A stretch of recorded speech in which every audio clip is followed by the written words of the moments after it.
This is just a short video. I ran into another one of these Porter Cable 7301 trim routers. It was pretty cheap. The issue is it actually wouldn't turn off. As soon as you try to push it into the off position, the switch would just spring back down into the on position. Turns out it's actually pretty easy to fix. The hardest part is actually getting it back together. The root cause of the issue is the switch doesn't have very good sealing. It has okay sealing, but unfortunately it had filled up with so much sawdust that when you tried to switch it off, it would just cram against the sawdust and force it to spring back forward. How the switch works, kind of hard to see, but what we have here, let me zoom in some more.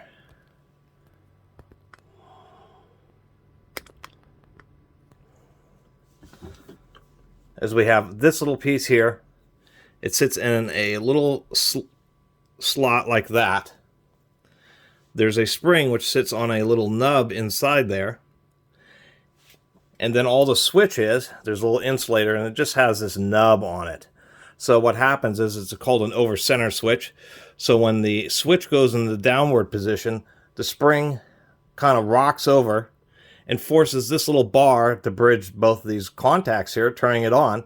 And then when you flip the switch up, it goes over center, flips the bar the other way, and turns it off. And unfortunately, what was happening here is there was so much sawdust that thing couldn't...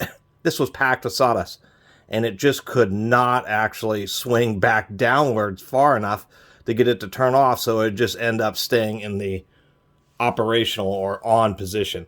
So pretty easy. The most careful thing you have to do is these tabs are really pretty tight, and they almost broke trying to get it off, so you have to just be real gentle. I used a real slim screwdriver and just got under the edge and just slowly pried up one side and then pried up the other. The cap just came off, and then all I had to do was blow it out. Now the hardest part about getting all this back together, surprisingly enough, is making sure that this little tab here gets into the spring, and the spring is centered on the little tab on the swing arm. The switch is just held in place via just a little tab. You kind of push this in and twist it in. So it seems it's going to be easiest to put the switch in and then try to twist it into place after the rest of it's assembled. Seems to be maybe an easier way.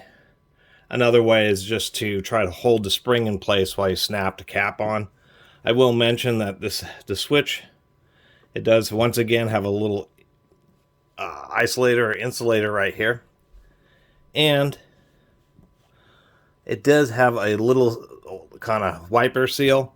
Doesn't work super great. As we can see on this side, it's gotten all bunched up, and so that can interfere with it too. So you'll want to double check to see if this is bunched up, and if it is, you know, try to do your best to kind of get it straightened out. Maybe pull it off and flip it around. There we go, I pulled it off and flipped it around. We'll see how that works. The only other thing is to make sure you don't forget, off is facing upwards, and the little tab is facing the opposite side where it says off. It's always annoying to get that backwards. Oh, and of course, don't forget the little extra insulator there. And of course, this little insulator is directional. You can see the two little extra pieces of plastic, so that's why there's the cutout. So the insulator basically goes on just like so. See, I got it in there backwards. There's two little cutouts for the wires, and so I actually got this switch in there upside down.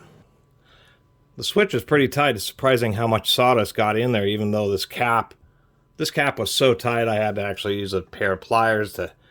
I snapped on one side, but to snap in the other side, but as you can hear, works just fine now.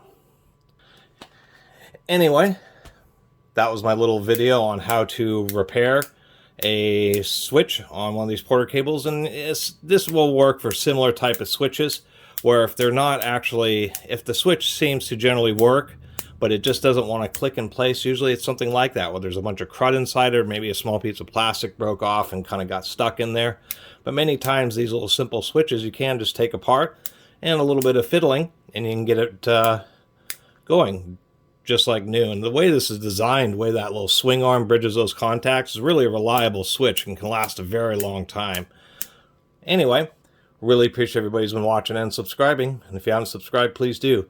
Till next time, Catus Maximus out.